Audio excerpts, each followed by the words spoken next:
the moment. Well, can I have Nuria enter?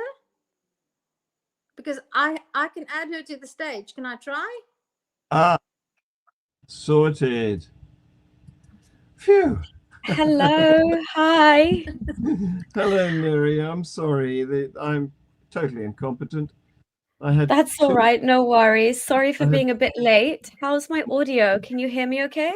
It's very good. Yes, thank you. Yes, and we're very, very pleased to have you on the show. Oh, well, no, it's a pleasure to be here. Thank you for the invite. It's very nice to meet you, Nuria. Yeah, likewise. I'm sorry, how do I pronounce your name? Just I don't want to butcher it. You're welcome. It's easy to butcher and difficult to pronounce correctly. It's a very Afrikaans name. So some people, Tertia, just ask John. He can do it perfectly well. Come on, John, help Nuria, please. Now you've put me on the spot, haven't you? Yes. You say it so nicely. I've got to get into my South African accent here and say Tertia. That's good. It's a bit Australian, though. You do sound more Australian. No. But we'll forgive you for that. It's fine. Australian's entirely different, Sheila. Australia's not the same at all. Just call me Sheila. That's fine. At least, Nuria, we found out today that as an Afrikaner, I have refugee status in the United States now. Trump has given Afrikaners who are being persecuted by the black majority in South Africa refugee status, which I will not be taking up because I'm not being persecuted for my race in any way, shape, or form. That's good to know. That's very good to know. Tertia, then. Right, I'm going to try and not butcher as we carry on. But yeah, no, lovely to meet you as well. Well, the reason you're here, Nuria, apart from the fact that you've previously presented for Atheism UK very kindly, and you're a long-standing YouTuber owning the Holy Humanist channel. The reason, apart from those two, is that you are interested in the Atheism UK Break Free campaign. Yeah, yes, absolutely. Yes. So yeah, I was actually really glad when you sent me the kind of initiative for Break Free, besides the fact that, as I mentioned to John earlier, Tertia, I really liked the fact that it was kind of the inverse of Martin Luther's I Have a Dream. So yeah, I thought that was really kind of poetic in itself. But no, I mean, we can talk about the UK context in itself, but it is very much in line with, I guess, just the ideas that even I like to promote since leaving Islam, because a lot of times people go into, once you leave a religion, everyone has obviously a very different experience coming out of it, but sometimes that desire for, some kind of like spiritual fulfillment or meaning or kind of dealing with the existential angst that you might be going through leads a lot of people to another religion, which, by definition requires the adoption of some form of, again, suspension of rational belief in order to go towards that. So just the fact that even in your general kind of to break free from, you listed various things there. I'm sure if you wanted to read some of them out, John, I've got them here as well, but they incorporate things from all the three major faiths that we encounter every day, the three big Abrahamic faiths, so tenets of Judaism, Christianity, Islam. What you're talking about there is my article that was printed in the Freethinker. Printed? That's no, right. Published. Nobody prints anything these days. We save paper. But yes, the motive behind it was, and you've just illustrated this by talking about Islam, a particular specific faith. And the problem that non-believers have is that as soon as we start to criticize a faith, they pigeonhole us into anti-them. Right. And I don't want that. I'm not Islamophobic, that isn't even a proper category, because of course, if you're talking about fundamentalist Muslims, it's not a phobia, which is an irrational fear. It's very rational to be afraid of fundamentalist Muslims who might commit a suicide bombing standing next to you. So, but the point is, we don't want to be labeled with anti a specific religion. We want to say, like in Shakespeare's day, a pox on all your households.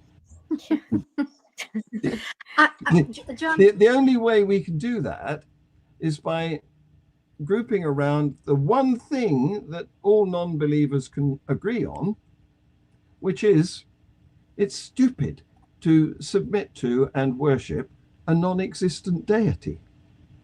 Hence, break free. Yeah, absolutely. I want to talk about something that I've been thinking about lately, and that is, you mentioned the word just now, John, fundamentalist and fundamentalism. I want to ask whether it's at all possible, if one refers to the strict definition, in my opinion, as a former Christian, of fundamentalism.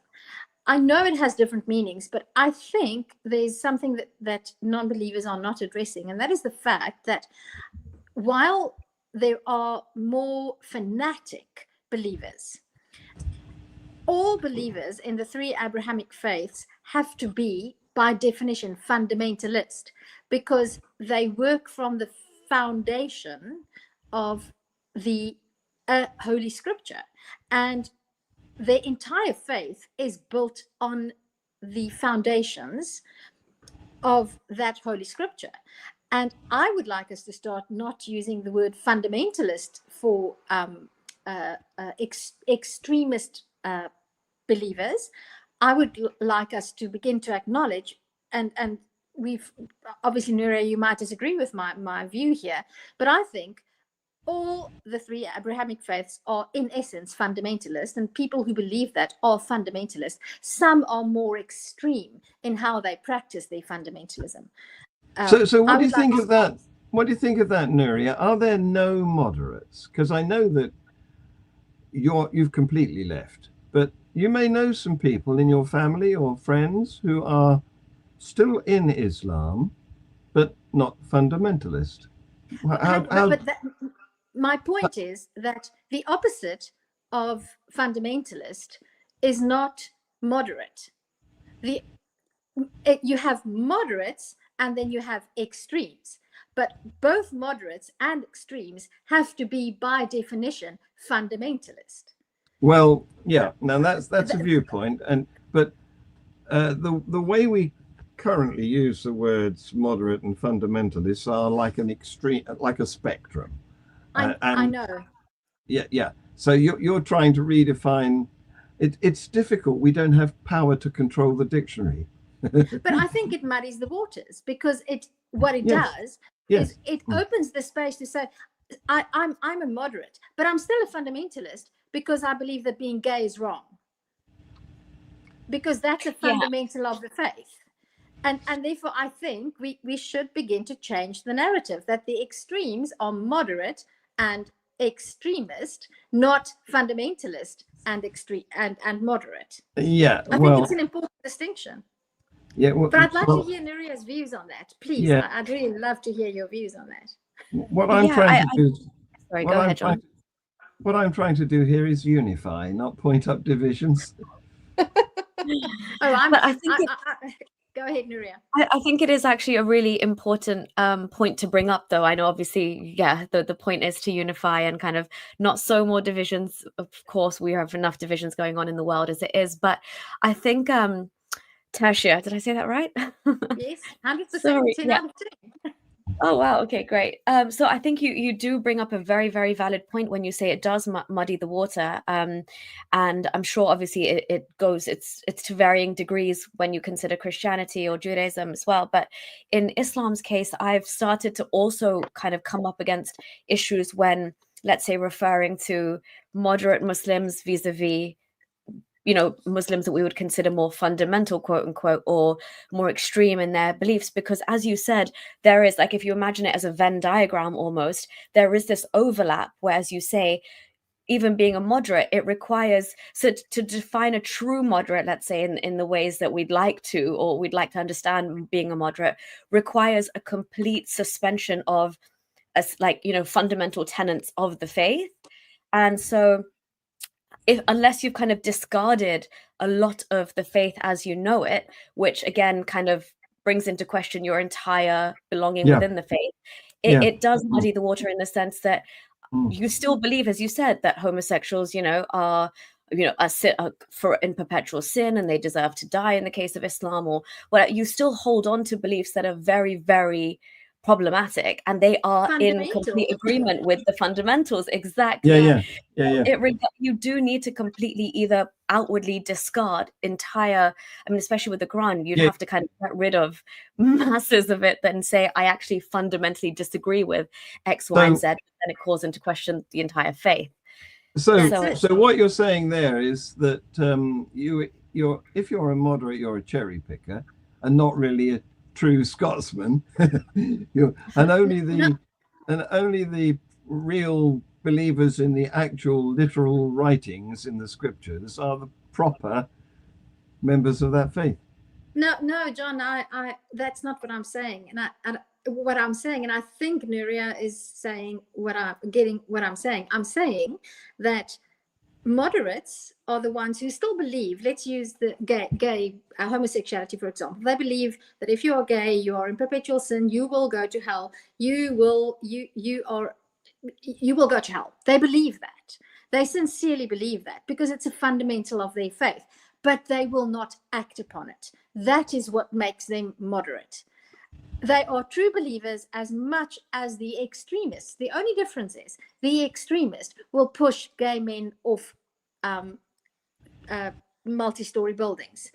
They act upon their fundamental beliefs. The moderates believe it.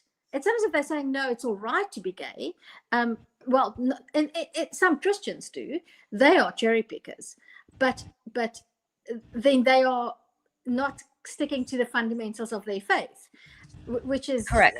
Yeah, exactly. That's in that sense, you've almost kind of switched off. It's like, to be let's say moderate Muslims that I know who accept homosexuality, for example, they have switched off completely, at least consciously, from those aspects of Islam that tell them otherwise. So in that sense, I guess, okay, you're a moderate in the sense that you're discarding like absolute elements of your faith that are crucial to upholding your faith, I guess. So I would tend to agree with you on that. So do you think that moderates are really sort of a gateway to fundamentalism? Do you think that inside a moderate there's really a fundamentalist who wants to get out? Get out in the sense of express himself or herself. No, I don't think that's always necessarily the case. I think there's a lot of cognitive dissonance at play. So I do think that, everybody individually is different, and especially in Islam, when I'm dealing or when I come across Muslims that I converse with that are on kind of within the spectrum of what we would consider moderates for the purpose of this conversation, some just kind of lean all the way to, well, this is personal, it's between me and my God. So they're not even willing to kind of put, like, let's say the 5 pillars of Islam there for discussion. They just consider it all to be personal. So it's hard to kind of, brush everybody with the same, tar everybody with the same paintbrush, so to speak. But I do think there are a lot of Muslims, again, not to tarnish everyone with the same brush, but it's almost like we don't hold that exact extremist view. But as Tertia was saying, we're not going to act on it, but we won't really jump and shout if the person ex-extremist does act on it. And that's where I have an issue. That's the problem, because then, as like silent acquiescers, the moderates are adding the weight of their numbers to the fundamentalists, who can then claim that they've got a membership of 1.6 billion supporters. If I can just come in here, and I actually want to do this quickly because I have some questions for Nuria, but my point of view is that there are 2 ways of dealing with this. When one deals with an individual, you're having a conversation with somebody, then I think one should ally with the moderate person who is willing to listen, who is willing to have an open conversation. And in that respect, I think it's really important to reach out to moderates so that one can have productive conversations.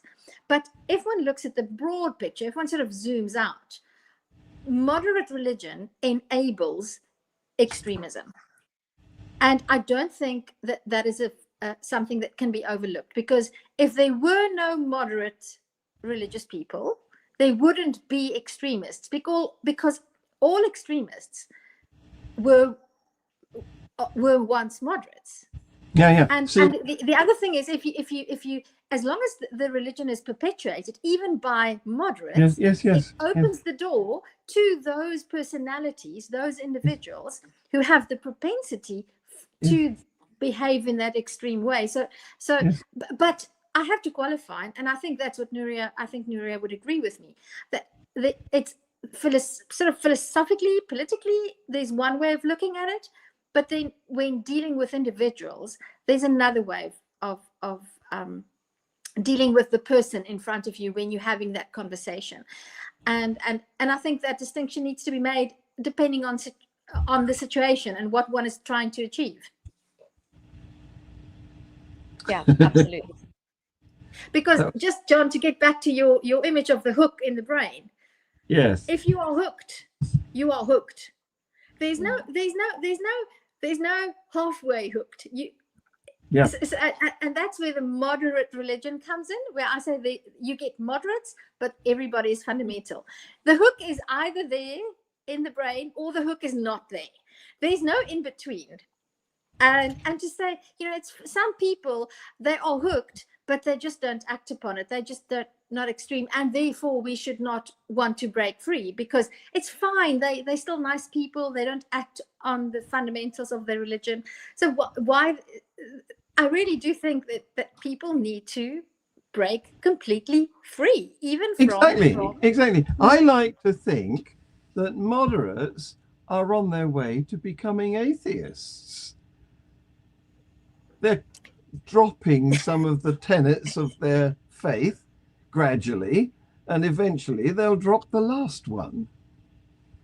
Eventually, that is the hope. But I mean, there's also a very comfortable bubble to exist in, which, for me, cognitive dissonance, I just couldn't live with that day in, day out. I mean, I did when I was a teenager, but, eventually when kind of my adult mind kicked in more and I read the text for myself, I just couldn't think that this was like verbatim the word from God, and then see normal reality and then a normal life story in reality and kind of equate the two. It made no sense to me, and so I needed to unhook my mind, basically. And I'm so grateful that I did that, because there's people who continue to have their brain hooked and they're still navigating life, but you can see the internal struggles.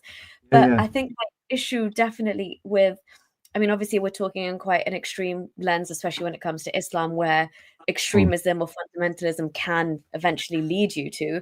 But in general, I think even with moderates, my issue, and especially, what your Break Free initiative kind of touches on, which I really, really like, is the fact that when we talk about moderates, it's kind of like Tertia was saying, it's still got a hold on them, whatever religion or whatever kind of make-believe stories that they hold on to. So when actually confronted with reality, simple things like, evolution or like actual facts of geology or biology, they just they're not willing to accept them in the same way. And that's when you stifle just life and human progress in general. So I would like to think that they're on the path to becoming atheists because they're suspending parts of their faith at that time, but they're also not willing to accept reality for what it is. Like they don't conventionally believe in evolution. They kind of scoff at it. If let's say there's a documentary on TV on evolution or the origins of life, or how animals have evolved, they would actually laugh at the fact that humans once descended from or came out, we came out of the sea, and we were once fish. Like they actually laugh and think that we're the crazy ones, that you could trace something so far back in time. And that's when I think it becomes extremely problematic when we're against science and other things like that. they don't even think there is so far back in time, do they? Yeah, But exactly.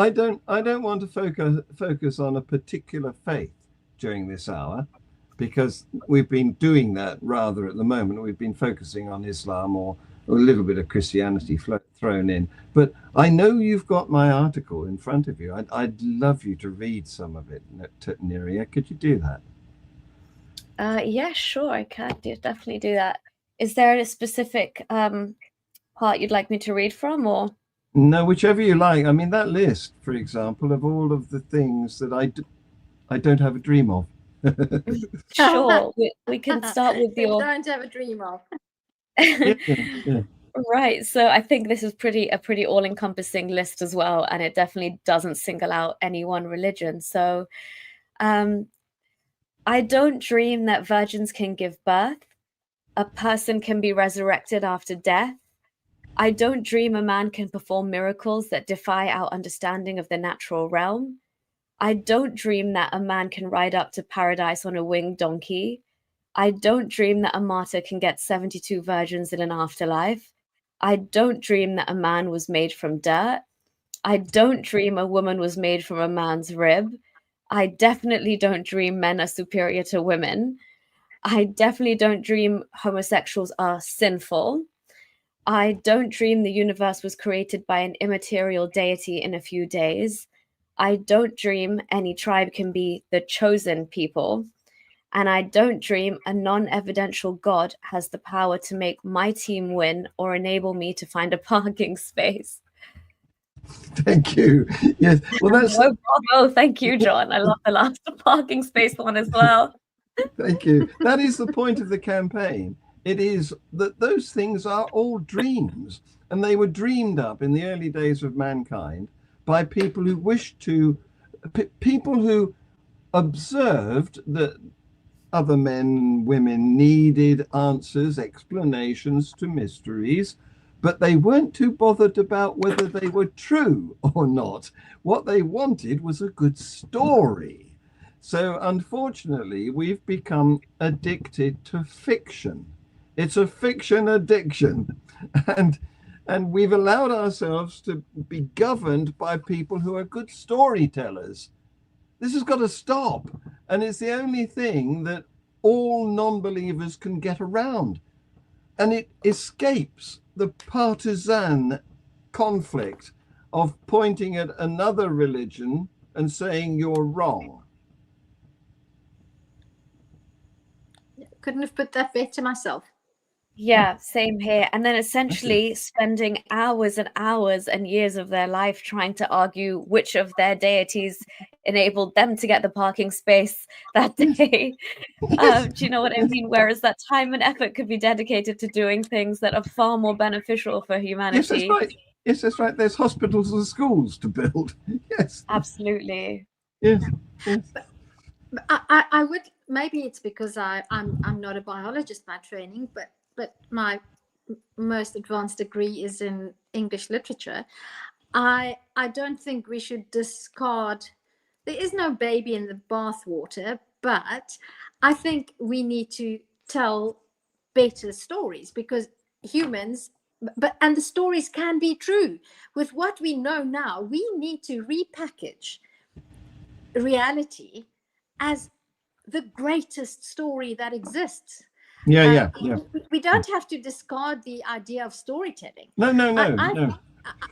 We can employ. I know that's not what you mean, but well, no, I do. I accept the need for stories, because we are fascinated by them. We have the addiction to fiction, but what we need to do is convert the attractiveness of narrative to an addiction to fact and reality. Yes. And they do, obviously, well, that quote that truth is often stranger than fiction anyway. And I do think that the truth is actually very, very interesting in of itself. So if we start repackaging, I mean, storytelling, as you said, it's older, that, it goes as back as far back as human history itself. That's obviously we were sitting around campfires and we were telling stories, and this has been passed down, and obviously that's how so much of all of this kind of fascination has survived, and all these kind of wacky tales, and how we've got similarities of them in each of the major faiths. But the truth and the reality is just as brilliant. Yeah, unfortunately, unfortunately, it's not what many people want to hear. Many people want to hear stories of sex and death. And we can do that. I mean, absolutely. We can do that. The sense of sex and death in reality. Yeah, absolutely, we can do that. I have been more fascinated by science and nature, like programs and documentaries, when I was kind of unlearning all of the fiction that I had been fed for so long. Honestly, like just watching basic things for like documentaries on dinosaurs, documentaries on the origin of life, especially with David Attenborough's voice narrating it. I mean, it's absolutely fascinating. A documentary on the cosmos, for example. I would take that over, talking ants and, like jinns or whatever, building palaces in seconds any day. Because again, it is part of our story at the end of the day. Yes. But Nuria, I want to ask you, I very rarely do research about a guest before I meet them. I almost never do that. But in your case, I thought, geez, I better just get some background information. And there were some things. So firstly, I really envy you that you did an interview with Seth Andrews. I would love to do that. You should. He's amazing. I would love to do that. I don't know how I'm going to reach him from deepest, darkest South Africa. It's a tall order, but I'll keep on trying. I will keep on trying. So that was something that I'd like you. That was about 7-8 months, not a year ago. Am I right? I think it might be coming up to a year now. It was quite a while ago, if I'm not mistaken. Yeah, but it's not 5 years. It's not that long ago. No. But then there's something that I'd like to ask you about, and that is the interview that you did with Tommy Robinson. I did not watch the entire interview. I only watched part of it.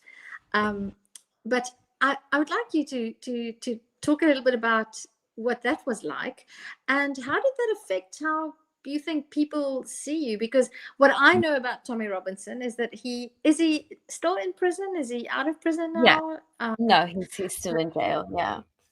And I don't know when the interview was, but how does one handle something like that? Doing an interview with somebody who then and could you talk a little bit about that experience? Yeah, sure. So I mean, obviously, like I've my main post on X as well, that my pinned tweet is basically the fact that it took me a long time to kind of get my head around Tommy Robinson now, like, and to see his work post his Oxford Union kind of presentation that he had done. Because before that, and growing up here in London, I just heard the worst things, obviously coming from a Pakistani background myself, like, my entire community, family, everybody kind of tarred him with this extremist, racist kind of brush. And I'm not here to defend maybe things that Tommy has done in his past. I know he's not got the perfect kind of rosy picture, but I also don't think that all of the kind of allegations that the mainstream media put against him are necessarily true and accurate. There is a lot of kind of demonizing going on there.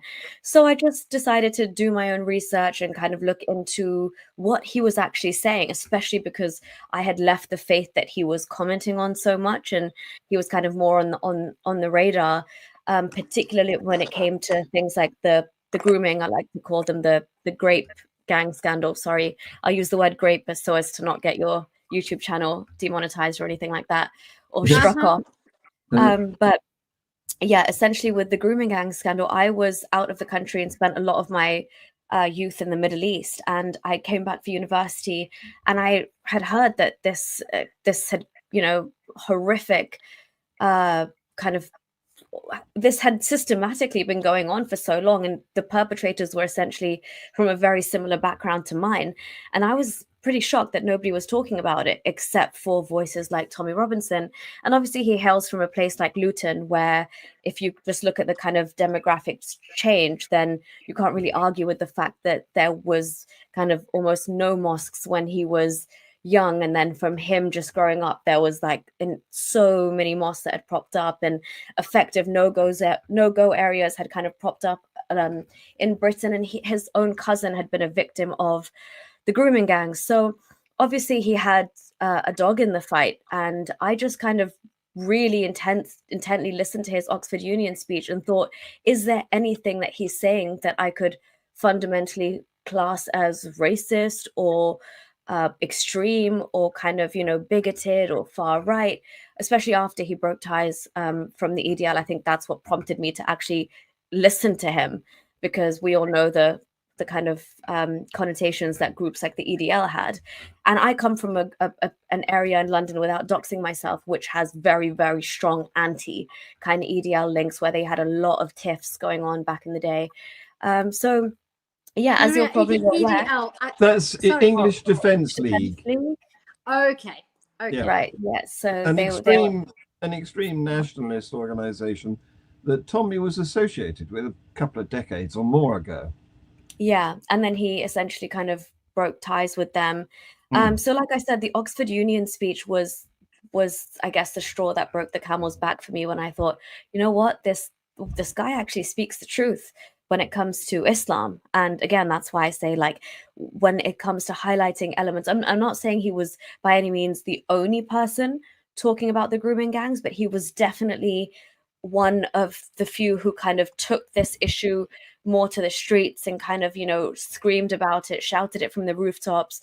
And it's only now obviously come back into the limelight again, thanks to bigwigs like Elon Musk tweeting about it. Otherwise, it was kind of happily swiped under the carpet for the longest time now.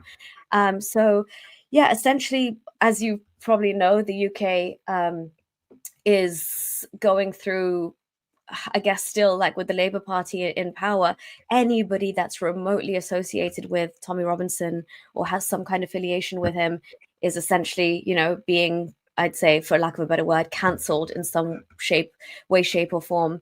And so, yeah, it does. People just judge you from the outset. Obviously, it does affect things like, I guess, your employment opportunities, and, you just are very much kind of tarred with the same brush as being a far right extremist, just because Robinson, what he says about Islam is also what I say about Islam, which is also what Douglas Murray says about Islam. But Douglas Murray does it with a suit and a blazer, and so people don't really, take it as harshly, which is insane to me, which is absolutely insane to me, because again, it also highlights the classism within British society. Yeah, there is a classist element here. But and also there is a pigeonholing element, because most of us become softer as we get older.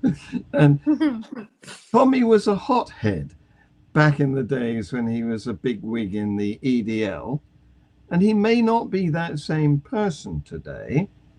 He may be more wise, more realistic about the complications of culture than he was back then, when he was looking for black and white easy solutions, and it's us or them.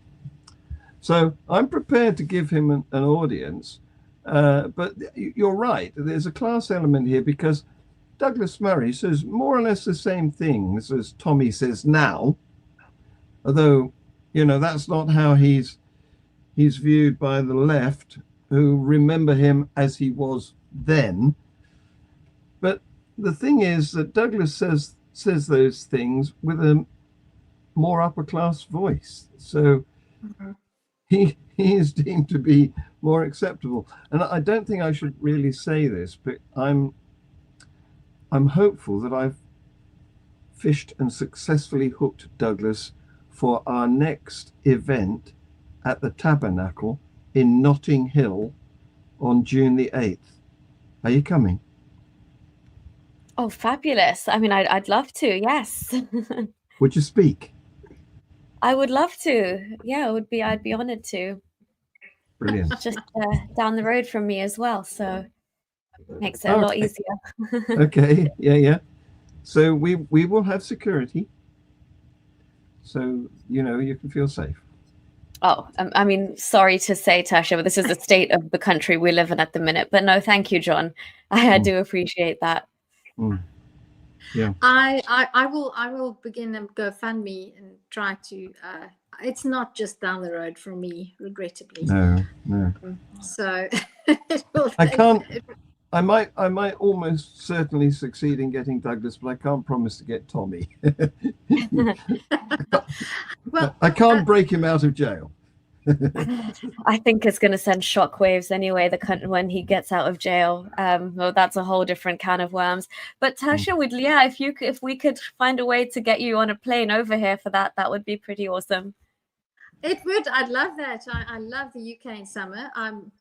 So yeah, it's hopefully the rand pound exchange rate. I don't see that. I'll have to for the Hitchmas. I offered to sell a kidney, but nobody wanted my kidney, so I couldn't attend the Hitchmas. So maybe I'll try in this time. Well, I'm glad your kidneys are intact, and no, I'm sure we can find another way. John's great at coming up with initiatives, so John, maybe you can come up with something, and I'm more than happy to participate to get Tasha over here. That would be great. That would be really good. I'd love that. We have accommodation. We have accommodation for her. Yeah. We can talk after the show. Same here. I've got accommodation for you, so don't worry. Just get on that plane. Get on the plane. I'll sit in the wheelhouse and just dress up really warmly. But yeah, thank you so much for your answer. I think it's important to have these sort of discussions about cancel culture and something like being labeled Islamophobic. Living or racist, living in South Africa and going through what we have been going through since Friday with Donald Trump and Elon Musk. So let me just put this on the table. I'm no fan of Elon Musk. I think he's a terrible person. I think he's very dangerous to humanity. And but having said that, I also think that words like Islamophobia and racism should be used with nuance and great care. And it's not productive to just, when somebody says something that you don't like, just you're a racist. And this, so living in a country that has a very racist history, it's something that we deal with every day. And the opposite, we just need to reframe how we have conversations. I think that's the most important, one of the most important things that we need to do as atheists is to also model critical thinking, and that begins by recognizing that the truth is often very complex. It's complicated and it's uncomfortable, and that it's a complicated. True productive conversations are complicated. But I want to ask you something else, Nuria, and I hope this is not too sensitive of a topic, because it does concern another person, and I don't like to talk about particular individuals, but I would like to hear your opinion on the conversion to Christianity of Ayaan Hirsi Ali. What is your opinion on that? Oh, I mean, in 2 words, I can just say I was hugely disappointed. Yes. I mean, hugely disappointed. I did see it coming for a while, considering like some of the posts and things like that in conversation as well, when, I think she was alluding to societal issues, and a lot of them were the root of it being that, we've kind of steered away from godliness, but not the Islam kind of godliness, the Christian kind of godliness, which can maintain like a righteous society. And it's actually like a reaction to what, like the wokery that we're seeing as well. So I think she thinks that, conserving those values go hand in hand with Christianity, which of course she's entitled to her own opinion, but it was hugely disappointing for me, because I'm not going to say I'm not a fan of hers, but I was a huge fan of hers. And then for her to actually believe, because I think Richard Dawkins or somebody was with her and pulled her up on, but do you actually believe this? And she fully as like an adherent to, you know, the whole narrative of Christianity, which I thought, oh damn, it wasn't just you know, And saying then, it and passing. and then he said he was a cultural Christian, which was, of Yes, course, that's right. throwing meat to the lions. Yeah. Hmm. Yeah, and I mean, fair enough, you know, if that means like, okay, you partake in Christmas and you enjoy it. I mean, so who doesn't? I love Christmas time here in this So you're a country. cultural Christian, Nuria. I'm essentially like Richard Dawkins. I'm a cultural Christian. Who knew?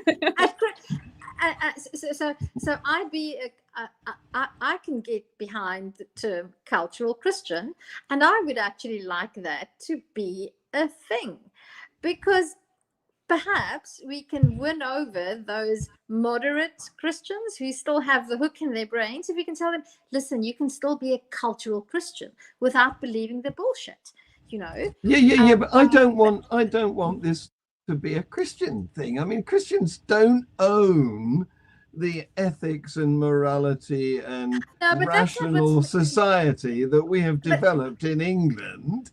It's John, taken us 500 years to come up with a reasonable, equitable culture, and it's not the property of Christians. I don't think that's what that's not what I mean by the term cultural Christian.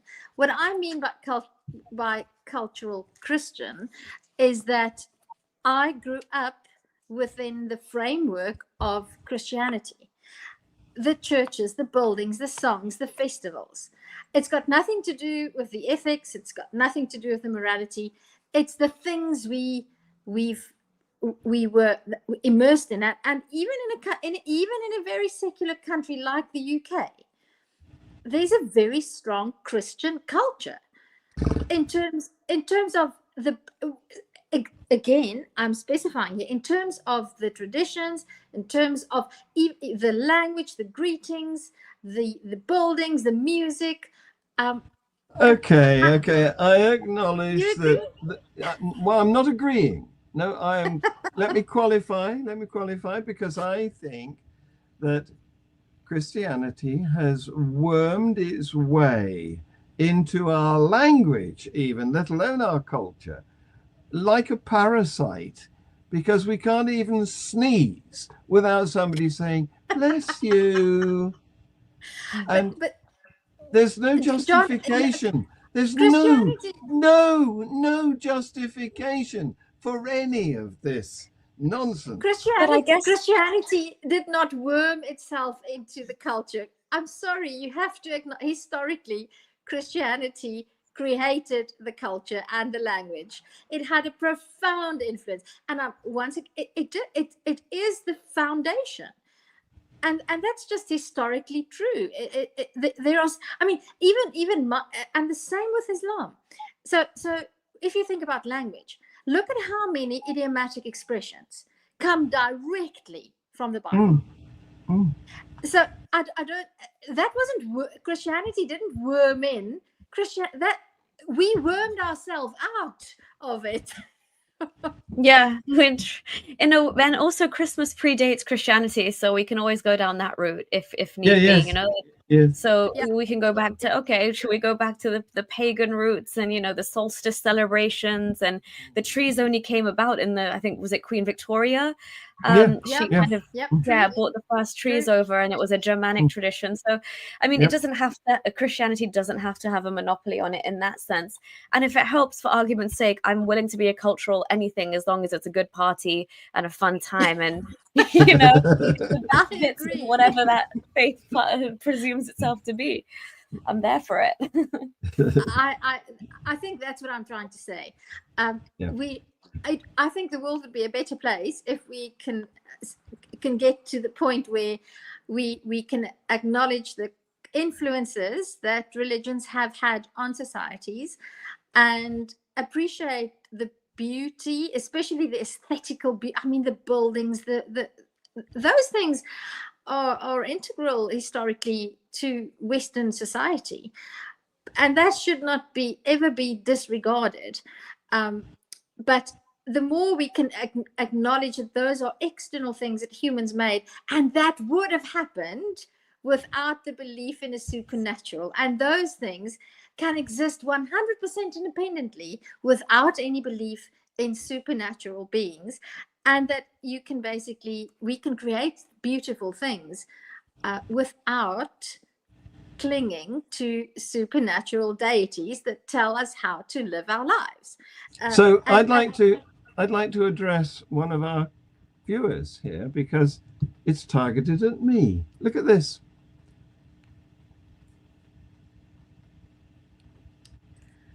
Are you a bleeding heart progressive? No, what I am is a basic biologyist, because none of these cultures have any foundation in fact. They are fabrications of the human mind. Nothing to do with whether you're progressive or conservative or not. What we're talking about here is the evolution of social behaviors. Get that? And so I obviously, this is a new viewer. Very welcome, Ria LTIS. I am the spoon, the fork, and the knife. Okay, and the cow jumped over the moon. Good luck and welcome. And I just want to say, bleeding heart progressive. He obviously hasn't heard you and me disagree about things, John. I wonder, the word woke was used. Is a bleeding heart progressive the same as a wokist? Well, he's come up with this now, and I've come up with this. Okay, well, Nuria, I heard John typing away for that. It's yellow small line. So that's me, by the way. Free Thought Productions. That's me. Get him, John. Get him, bleeding heart progressive. Get him. I saw an interesting tweet that you made, Nuria. So I'm not on Twitter because I boycott it, on X at least, because I am very much against Elon Musk. I don't like the guy. But what I've found interesting was that you defended your, not that you need to defend it, I mean, but you were criticized for voting what was seen to be, if you can give us some background. And I appreciated your answer, saying that basically what you said was that criticizing Islam is not Islamophobic, and it's not being racist either. I'd like you to talk a little bit to that, please. Yeah, I mean, first of all, like, again, people are being arrested now a lot more frequently in the UK for, let's say, the other day, a man in Manchester, I think, burnt a Quran. And I just want to put it out there that I'm not one for burning books in general. That's really not my vibe. I don't think books should be burnt. But Salwan Monica was kind of killed, and he was known for burning Qurans. And so a man, I think in a form of protest in Manchester, I think it was Manchester, stood up and burnt a Quran and was arrested for, I think it was something like aggravating racial tensions or something. So they were using the word race a lot when it comes to arresting people for things which are very much to do with Islam. And it's just the fact that Islam is not even a race makes it so kind of telling of the time that we're living in, because that is like such a basic thing that Islam is an ideology followed by millions of people from different parts of the world, and you can tell they all practice it in their slightly different flavors, if you will, for lack of a better word, because Islam impacted their country historically very differently, and then it's manifested differently. But the fact that you can just call somebody Islamophobic in the way you'd call them racist, and then also apply the race card to Islam to silence genuine critique of it, that's what kind of really boils my blood, because that again is just a non-starter. and it's actually being applied in law, and it's affecting people's lives, and it's trying to silence people like myself. And I think the only reason that I have a bit more wiggle room with that is because I come from the same race, or one of the races that, you know, they like to attribute to that. So let's say, I'm sure if John said the exact same things that I said, he'd get a lot more stick for it, and I get a slight more of a free pass. But at the end of the day, we're both tarnished with the same label, which to me is ridiculous. Yeah, I'm so glad you said that, because there is this tendency to conflate religion with race, because then you can take advantage of our anti-racist laws. Exactly. Yeah. And by definition, cheating. Islam shouldn't fall under that. Yeah. Yes, it's bloody cheating. Yeah. And they've got all the protections they need. Sorry, you know, if they were being targeted under that, race is a protected characteristic under the Equality Act. So you've got those protections in place, and to go that's why a lot of people are now calling it like backdoor blasphemy in a way, and that's what they're trying to push in the UK. It's kind of blasphemy laws through the back door by adding these kind of elements to it. And I just think that's something that we need to keep pushing back on and say, actually, no. It's not racist to be, you know, speaking out against Islam, and it's very much within our rights here. Yes, absolutely. Blasphemy should be compulsory. Yes, touche. Yeah, absolutely. I don't know, John, are we going to be allowed to go over time because Nuria was a bit late, or are you going Certainly to stick not. to No. I've assured Nuria that we've only got an hour. We're only keeping her for an hour. We've got to respect. I'm happy to hang around to make up my tardiness by 5-10 minutes if you wanted to. Okay, we'll keep you for an extra 5. But sure. Because I keep an eye on the time, because I really wanted to ask you, what do you do for fun? Are you studying at the moment? I think I read somewhere that you want to get a law degree. And what do you do for fun? Do you watch religious debates? Not studying law. That's not fun. Not studying law. That's definitely not fun. No, studying law is 100% not fun. It's the opposite of fun. But I do watch religious debates for entertainment. It actually stresses me out when I hear the religious side argue their points. So I watch it purely for entertainment purposes when I want a good laugh. Okay. Do you have a favorite? Yeah. Do you have a favorite YouTube atheist YouTuber? A favorite channel, or a favorite somebody that you particularly enjoy? Do you know what I actually do? I find I find watching a lot of these videos that come up from Speaker's Corner quite entertaining, when they're just like screaming at each other, and they're going, usually it's a really, really like passionate Christian going against a really passionate Muslim. Honestly, in atheist mind, it sounds like Harry Potter versus Lord of the Rings, but I'm here for it. That encapsulates the problem. They are so partisan and so dogmatic that they are the right ones and everybody else is the wrong ones. And this is what we've got to overcome. Somehow or other, we've got to stop being categorized as anti a specific faith and club together under the heading of Break Free. Where's my banner? Where's your banner? I want to ask. So I'm a big fan, and I don't know if do you know Mr. Deity, the Mr. Deity channel? Oh no, I don't. I don't think I've come across that channel. You need to watch him. He's very good. You need to watch Mr. Deity. He's brilliant. But he also did an 8 or 9 episode analysis of Ayaan Hirsi's interview with Alex O'Connor. Yeah, Brian Keith Dalton. That's it. Former Mormon. He's a foreman. So if when you're bored, when you want to have some fun, watch Brian Keith Dalton's series on Ayaan Hirsi Ali's interview with Alex O'Connor. But or any of his stuff, he goes back years. All of it. It's brilliant. It's very very good. But so there was something. Oh, come on now! It's just completely slipped my mind. it was I was asking about channels. Oh God, oh, what is happening to me? I didn't even drink wine. I mean, I wanted to ask you. Now So do you have any favorite channels you view, Nuria?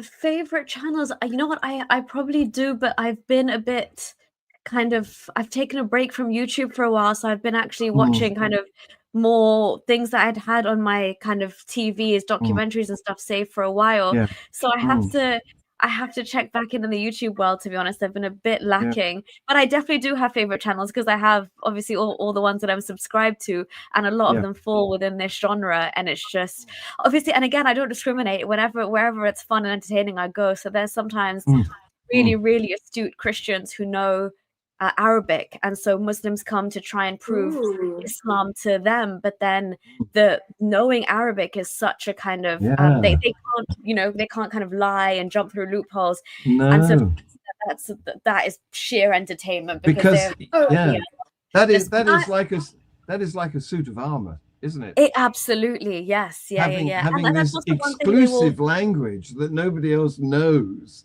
Yeah. And that's another thing they'll throw at us to try and silence us. Well, Arabic's not your first language, so you can't talk about it. Yes. And I'm like, well, here's somebody whose Arabic is the same first language, and they're saying the exact same thing. So So I got my mind together. The cogs fell into place again. That is what I wanted to ask as a final question, because I know John is very strict. Talking about blasphemy, would you ever what is your view on using humor to show how ridiculous many aspects of our beliefs are? So satire and humor. I was in a conversation recently where it was said by a non-religious person, said it's bad and one shouldn't mock the faith and the faithful. And it's bad form. What is your opinion on that, Nuria? I'm a huge proponent of, yes, we should absolutely mock faith and kind of use satire and ridicule. Bring it on. Yeah. And we do that so much with Christianity already. I mean, if you think about Monty Python and all of that, and, you can make a joke about Jesus any day. And I just think we should get to that point with every single religion. And I've actually sat with moderates, let's say, just not to kind of go back to that discussion from earlier, but moderates who have laughed at, I would say, a joke that they should not necessarily have laughed at, but the humor was too good in it. And I was like, yeah, I knew you would also not be able to, hold back from that one. But it really does kind of just push the breathing space for us to, I have these taboo ideas, no longer be that taboo, if you will. So I think obviously comedy has been a form of rebellion and a tool of free speech for the longest time. And I think with blasphemy, we should definitely employ it. It's a disservice if we don't, and we're just always really kind of serious. This is why religion is wrong. No, we should have a bit of a laugh at it. Maybe we should start a Draw Muhammad competition. Absolutely, especially in the case of Islam, where people actually get, unalived, and the other word, I don't want to mess up your channel again, but for those reasons. So it more of a reason to ridicule, mock, and use satire. If we all do it, they can't decapitate us, everyone. Yeah, exactly. I have another question, and this is from one woman to another woman. Although you are about more than half my age, and you don't need it, but I have often wanted to ask, and I've never had the opportunity to ask a former Muslim, not even a current Muslim woman, about wearing the hijab. And the reason I'm asking this is I get days, especially in winter when it's cold and I don't want to put on makeup and I don't want to wash my hair, but I have to go out, where I think the hijab is a very, very good idea. Do you still sometimes wear it? Just because hang on. There's a difference. There's a difference between a headscarf and a hijab. No, I'm not talking about a headscarf. I literally have had days where I wish I had one of those black robe things with just the slits for the eyes. Oh, and that's even, a burqa. That's not a hijab. That's a burqa. I want the whole series. I want the headscarf. I want the hijab. I want the full burqa. I want the half burqa. I want the full bodysuit, depending on what the weather is like and how I feel, because I'll send you a black woolen balaclava, Tertia. I'm happy to send you all of that because it's your own choice and you've got all the agency. So yeah, knock yourself out with that. But no, I absolutely would. I know you're talking about bad hair days when you just cannot be, bothered. But I would still rather tie my hair up in a quick bun, or honestly, even just the hijab in itself is. There's never a time where I've thought, what can I stick to my face like this and just kind of walk around, as opposed to just tying my hair in a quick plait or a bun or, something to that effect. But yeah, no, I've never. So there were times. So it's funny you say that. There is the abaya, which is the black kind of thing to not wear clothes over it, not dress up nicely. I've sometimes thought, I could just wear my pajamas underneath, put that kind of black cloak on, and just be much about. I mean, that's exactly what I'm talking about. The obvious thing that's different is those garments were compulsorily applied to women. Yeah, that's the difference. Men have not been compelled to wear any particular garment because religions are made by men for men, and it's women who are second-class citizens and can be disrespected in the mind of a religion. John, I disagree with you. And this is something I've said on Views on the News before as well. And bloody hell, why does time just fly when I still have so much to talk to Nuria about? Because I've always wanted to talk to a Muslim or former Muslim woman about the experience of being a Muslim woman. Because what I observe in my hometown, there's quite a number of Muslim families, and we do have a mosque. And I observe many Muslim mothers wearing all the gear with pride and having their daughters do it. And I've often wanted to ask, and I don't get the impression that they are forced to do it. And I heard you in the Tommy Robinson interview say yourself, Nuria, that you chose to begin wearing it at the age of 9. But yes. When you're young, you're vulnerable to being influenced. At 9 because my Quran teacher told me that's exactly the age that Aisha was when she married. When things got serious in her marriage to Muhammad, and that's what a good Muslim should do. So I just happened to take religion more seriously than my family and the people around me. But that's exactly my point.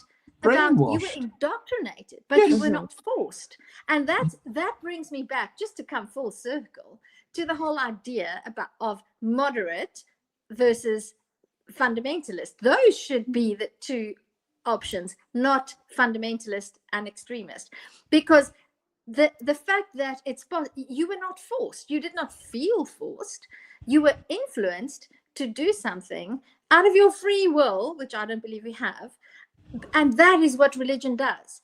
It forces people to do. They don't feel forced, but they do it because it feels like the right thing to do. They've been taught that it is the right thing to do. Exactly, yeah. So there is an element of duress there because you're being taught something that, and you're like, obviously the stakes are so high. For me, it was go to heaven and follow God.